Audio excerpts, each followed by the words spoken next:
Bonjour à tous, merci de regarder François. Nous sommes avec Livio Coffer à une semaine, un petit peu plus d'une semaine des élections du deuxième tour des présidentielles. Livio Coffer est gilet jaune du canal historique. Il a subi une mauvaise expérience avec les médias de masse, comme ça a pu arriver plusieurs fois pour les gilets jaunes depuis 3 ans. Livio, bonjour. Bonjour à tous. Alors du coup, vous êtes aussi organisateur, vous avez organisé il y a quelques jours un concert de la Liberté, on en reparlera à la fin de cette interview.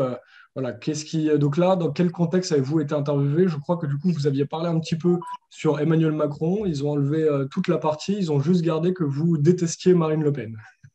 Oui, enfin, il n'y a pas lieu de détester Marine Le Pen. Il s'avère que oui, sur les 3 minutes Moi, je d'interview, caricature. oui, voilà, oui, évidemment. Oui. Sur les 3 minutes en fait qui m'ont été accordées d'interview concernant donc ces élections présidentielles, notamment, il en est ressorti 15 secondes, grosso modo, une phrase pour justement ostraciser, enfin en tout cas, en l'occurrence, j'avais tout simplement dénoncé le programme de Marine Le Pen concernant le pouvoir d'achat, puisque c'est des mesurettes et que elle n'a pas respecté vraiment nos fondamentaux, hein, le mieux vivre, ce pourquoi on est descendu ce 17 novembre 2018. Là, en l'occurrence, concernant le pouvoir d'achat, c'était uniquement des diminutions de taxes concernant le fuel, le gaz, l'électricité, mais pas d'augmentation du SMIC, pas d'augmentation des salaires, donc très peu de gains de pouvoir d'achat. Donc si on fait cette émission là aujourd'hui, c'est parce que RMC ne vous donne pas après, ils vous croisent dans la rue, ils font cette interview, mais ils ne vous donnent pas comment est-ce qu'on appelle ça, de droit de réponse. Donc nous, on Alors, en fait, souhaitait, on souhaitait vous donner un droit de réponse parce que ils vous ont interviewé pendant 5 minutes et la majorité était quand même pour rappeler ce que le gouvernement d'Emmanuel Macron vous avait fait, vous, Gilets jaunes en général. oui. Alors, en l'occurrence, c'était prévu, hein, c'était pas improvisé dans la rue, donc il y a eu un D'accord. rendez-vous. Donc, on s'est donné rendez-vous sur Montpellier.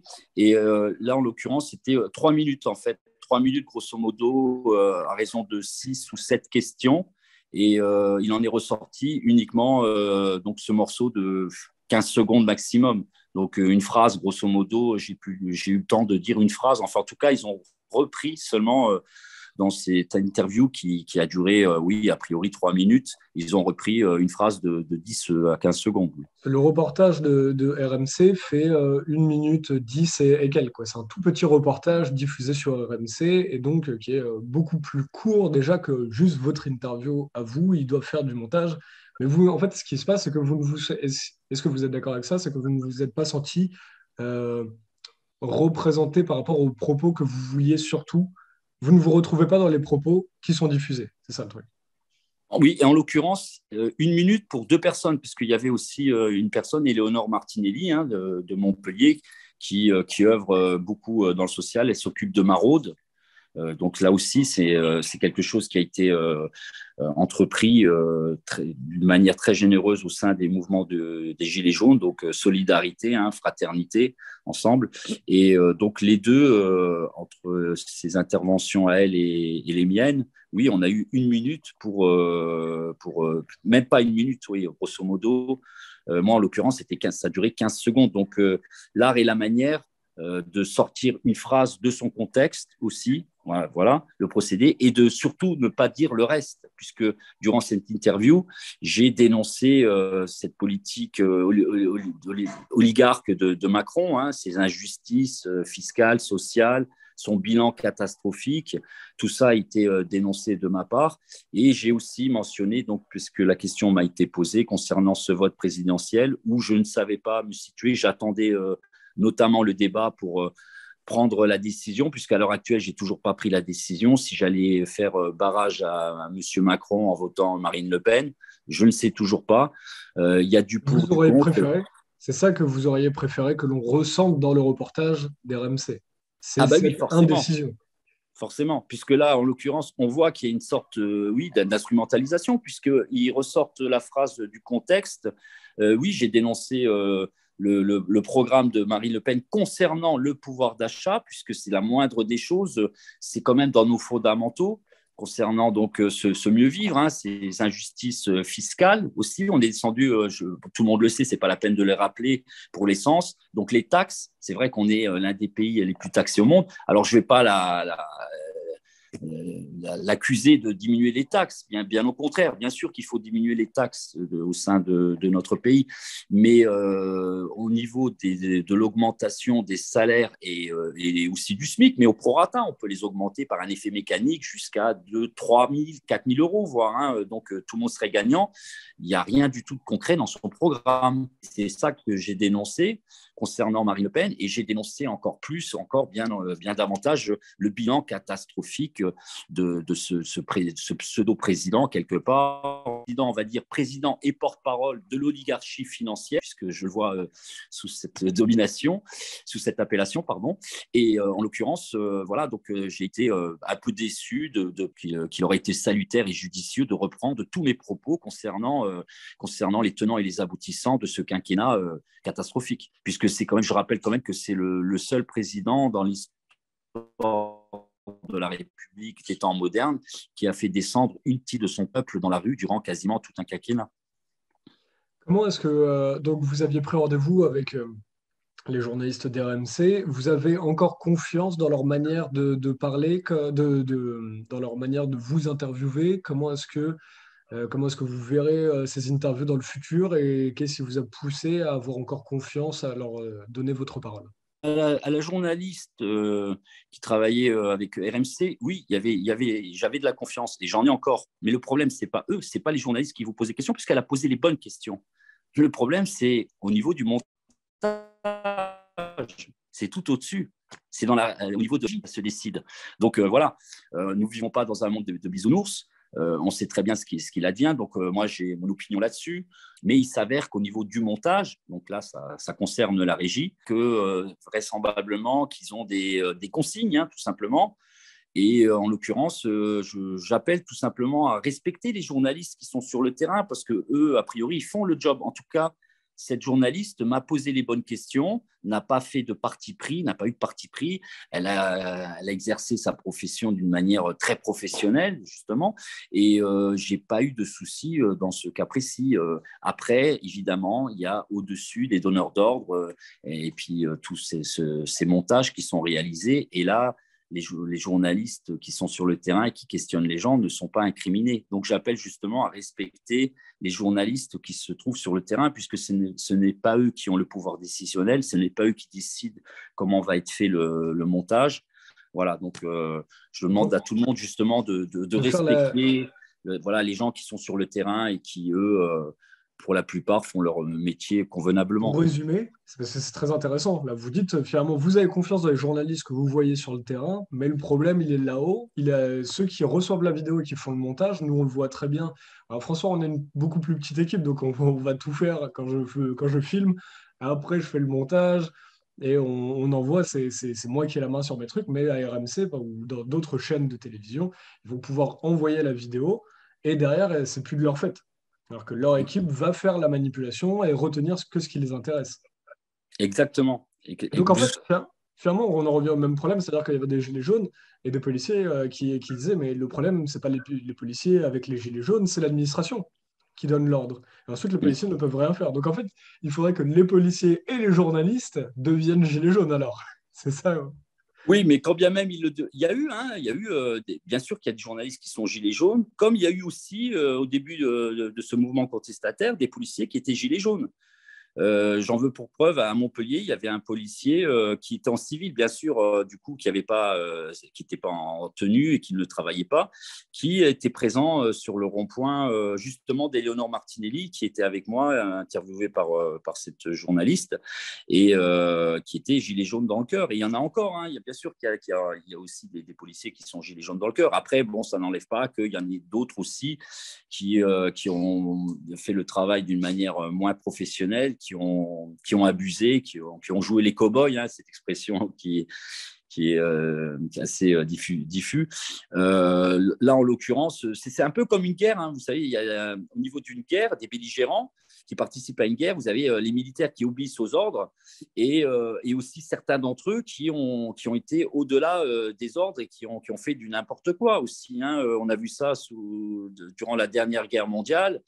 Une catégorie de militaires des nazis qui ont fait des charniers, qui ont massacré gratuitement des civils. Bon, dans un autre contexte, oui, on ne va pas comparer, ce n'est pas du tout la même chose.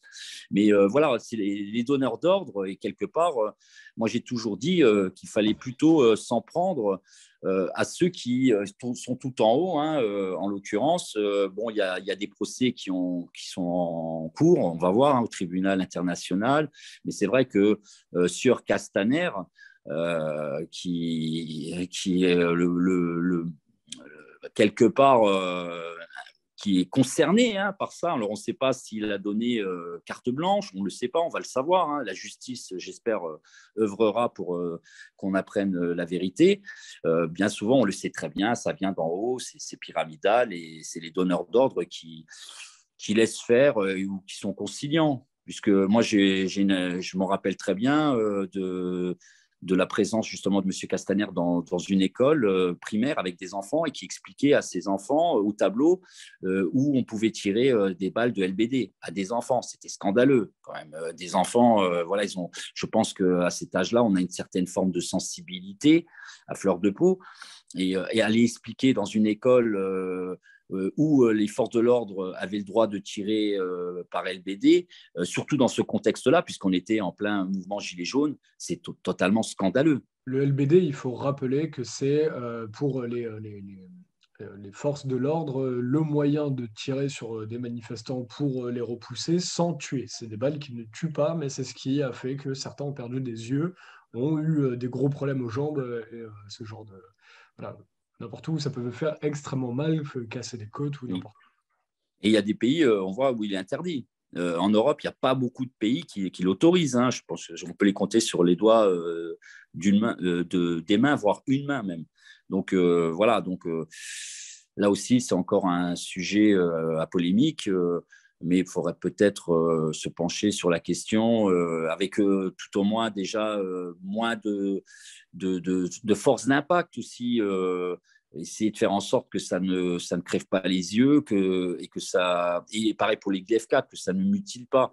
Donc on est en 2022, je pense qu'avec des outils moins violents, qui peuvent moins faire de ravages, on peut très bien se débrouiller à organiser les forces de l'ordre de cette manière. Bon, après, c'est un autre sujet, hein, c'est vrai. Bien sûr. Donc revenons aux élections. Donc votre point pour l'instant, c'est que justement vous faites partie de ces gilets jaunes indécis pour le vote qui aura lieu. Donc on enregistre vendredi, je pense que la vidéo sera diffusée à peu près le même jour là. On est le vendredi 15 avril. Et donc voilà, donc c'est le point que vous vouliez faire ressortir à RMC, c'est qu'aujourd'hui il y a beaucoup de gilets jaunes qui sont indécis, qui ne veulent pas voter. Est-ce qu'il y a une peur de division aussi chez certains gilets jaunes d'aller voter Marine Le Pen? Alors, il y a aussi, c'est un sujet à discorde et malheureusement qui peut participer à une certaine forme de division, mais bon, on est habitué à ça. Après, la division, quelque part, elle est structurelle. Hein. Moi, je l'ai analysée de manière sociologique. Les partis politiques, les syndicats, tout concourt à la division à travers nos sensibilités, nos idéologies. Voilà, donc un peuple uni ne peut que gagner. Et c'est vrai que c'est structurel, malheureusement structurel. Alors moi, j'ai fait beaucoup de pédagogie justement pour faire en sorte qu'on puisse accepter nos différences, qu'on n'ait pas les mêmes sensibilités idéologiques, extrême gauche, extrême droite, du centre, écolo. Et c'est vrai que tout ça nous divise quelque part, malheureusement. Et là, j'ai bien peur que là aussi, sur ce sujet, concernant une partie des gens qui sont dans ce mouvement contestataire, comme hors contestataire, on puisse se diviser avec les pros Marine Le Pen ou les anti, peu importe, une partie de la population qui va faire barrage à Macron, qui va voter Le Pen, et une autre partie de la population qui ne veut ni Macron ni Le Pen. Alors c'est très délicat, c'est très compliqué, parce que là, bah, évidemment, c'est sujet à division, forcément. Donc moi, j'ai pris mes responsabilités durant cette interview avec cette journaliste. Je me suis tout simplement fondé sur nos fondamentaux, le pouvoir d'achat, le mieux vivre, puisque dans un pays où on a 10 millions de pauvres et une classe moyenne aussi qui se paupérise progressivement et inéluctablement, puisqu'on est l'un des pays les plus taxés au monde, que les salaires n'augmentent pas, et encore moins le SMIC. Donc, tout ça concourt au fait que j'ai pris mes responsabilités, j'ai regardé, j'ai feuilleté le programme de Marine Le Pen et j'ai constaté que à ce niveau-là, à part la diminution des taxes concernant le fioul, l'électricité et le gaz, il n'y avait rien de concret.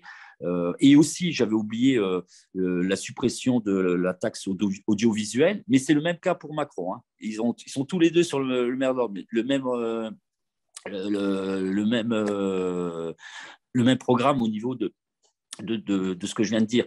Donc, oui, puisque M. Macron n'augmentera pas les salaires, forcément, là aussi. Donc, par contre, c'est vrai qu'elle, contrairement à lui, elle va diminuer les taxes, mais c'est une mesurette. Et puis là aussi, pour savoir combien, si on retrouve le prix de l'essence à 1,40 par exemple, je n'appelle pas ça une augmentation du pouvoir d'achat, j'appelle ça tout simplement revenir un peu au niveau du raisonnable, on va dire, ce qu'on a connu des années passées. Donc, cette diminution des taxes, oui, probablement qu'elle aura lieu si elle serait au pouvoir. Mais là aussi, c'est une mesurette, c'est rien du tout, ça ne va pas changer votre ordinaire. Voilà, on a un problème, c'est dans ce pays, c'est les taxes, bien sûr, les retraites qui sont faibles et les salaires. Voilà, qu'on s'occupe déjà de ça. Et on arrivera déjà à juguler aussi pas mal de problèmes. On a aussi les besoins primaires qui sont chers, dus à travers les taxes, bien sûr, la TVA, la fameuse TVA sur les produits alimentaires. Là, en l'occurrence, ils sont en train d'exploser et on n'entend pas beaucoup ni M. Macron ni Mme Le Pen à ce sujet.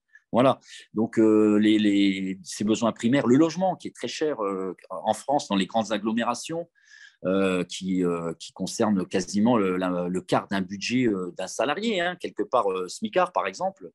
Voilà, tous ces besoins primaires qui sont très onéreux, qui coûtent beaucoup d'argent en France pour le concitoyen, fait qu'on a eu ce mouvement Gilets jaunes tout simplement, hein, de 2 à 3 millions, voire plus, de citoyens qui sont descendus dans la rue. Tout à fait. Et là, en l'occurrence, c'est ce que j'avais dit aussi durant l'interview, mais ils ont coupé ce morceau-là.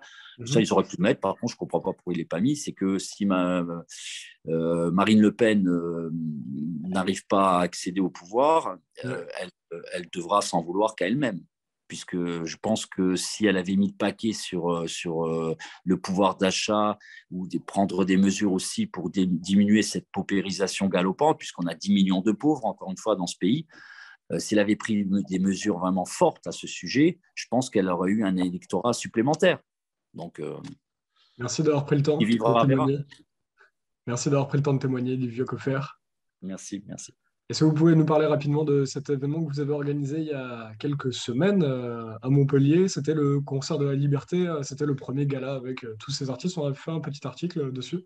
Je remercie d'ailleurs François, que je n'ai pas hésité aussi à remercier durant mon discours sur la place de la Comédie concernant cet événement, oui, un événement culturel, artistique qui s'intitulait Montpellier chante la liberté et la paix. Et donc là aussi, ça a été sujet à polémique avec une instrumentalisation d'un média qui a détourné le discours, puisque en gros, c'était de marquer le coup. On peut donner son nom, hein, c'était le Métropolitain qui Voilà. vous avez Ouais. été dégoûté encore une fois. Beaucoup d'affaires avec les médias. Hein. Oui, voilà. Et surtout pour Francis Lalanne, c'est-à-dire que là, lui-même a été très étonné de ce qui a été dit à son sujet concernant donc cette problématique de guerre. Alors c'est vrai que quelque part, bien sûr, que tout le monde est solidaire avec les réfugiés, comme de partout dans le monde, bien sûr. Mais après, j'avais mis en exergue le fait que, et je lui dis dans le discours, que les artistes notamment, et cet événement n'était pas là pour faire de la politique, en l'occurrence de la géopolitique, que les artistes étaient là pour chanter, pour marquer le coup de cette suspension du pass vaccinal, qui reste qu'une suspension, on est bien d'accord, et aussi quelque part de prôner la paix, bien sûr, puisqu'on est tous désireux de la paix, bien sûr, on est tous d'accord à ce sujet. Voilà, mais il n'y avait pas lieu de faire de la géopolitique, en l'occurrence. Et évidemment, vous avez toujours cette instrumentalisation. Alors, comme j'ai dit, à ce sujet, j'ai remercié François. D'ailleurs, une grande ovation sur la place de la Comédie quand j'ai remercié François. Là, vous avez la cote. Vous avez la cote parce que là, on était en face de tout un parterre de citoyens. Il y avait bien sûr des gens dans ce mouvement contestataire, mais aussi des citoyens lambda qui sont venus pour quelque part avoir du plaisir, de l'émotion et de l'amour à travers la musique, hein, puisque la musique est universelle. Et là, ça m'a fait chaud au cœur et ça nous touche bravo à beaucoup. vous.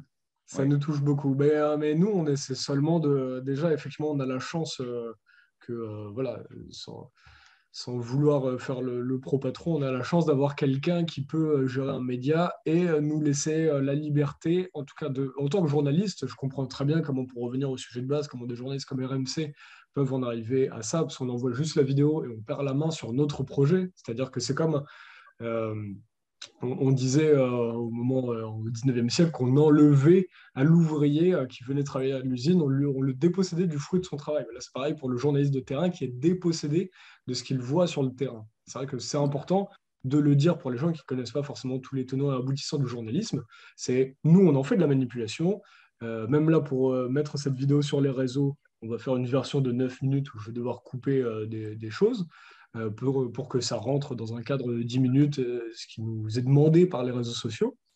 Mais quand on fait du montage, même moi sur les manifestations, je parle pendant 10 minutes à des gens et puis après je ne mets qu'une minute. C'est normal. Ça arrive, ça m'est C'est arrivé normal. à l'IHU avec même Mathieu Million, qui était voilà, le chef du service d'infectiologie de l'IHU avec Didier Raoult, et où on garde qu'une minute ou même pas. Donc en fait, on fait de la manipulation dans tous les cas. Ce qui est important, c'est que l'invité ou celui à qui on donne la parole ne se sente pas lésé ou en tout cas qu'il se sente reconnu dans ses propos, qu'il se dise ah oui, effectivement, c'est ça. Et nous, c'est vrai qu'on a la chance de ça. À chaque fois qu'on fait des reportages, les gens nous disent merci, je me reconnais dans ce qui a été dit. Sans vouloir faire, mais c'est juste qu'on a la liberté de pouvoir le faire, on a l'honnêteté de pouvoir le faire. Exactement, tout a été dit. Exactement, c'est un équilibre à respecter, tout simplement. Ne pas faire comme j'ai cité précédemment, une interview de 3 minutes et de mettre juste 10 secondes de temps de parole, quoi. Voilà, c'est une question d'équilibre, c'est vrai. Mais je te rejoins. Exactement. Je vous rejoins, pardon. Je vous rejoins. On reprendra des nouvelles après les élections voilà, pour reparler des Gilets jaunes. Merci en tout cas d'avoir été avec nous, le vieux Avec Quimper. plaisir. Et n'hésitez pas à partager. Ça, c'est une guerre de communication quelque part. Et là, qu'on a un média indépendant qui ne fait que retracer l'information, parce que c'est ça le métier de journaliste. On doit, sans trop de parti pris, dire la vérité, annoncer l'information telle quelle et ne pas la déformer. Alors, j'invite tout le monde à partager les posts, les vidéos, les lives de François, puisqu'on n'a pas beaucoup de médias vraiment indépendants. Donc, je vous remercie à vous et à ce média de dire la vérité, tout simplement la vérité. Ça nous fait chaud au cœur. Merci encore, Olivier. À bientôt. Merci à tous.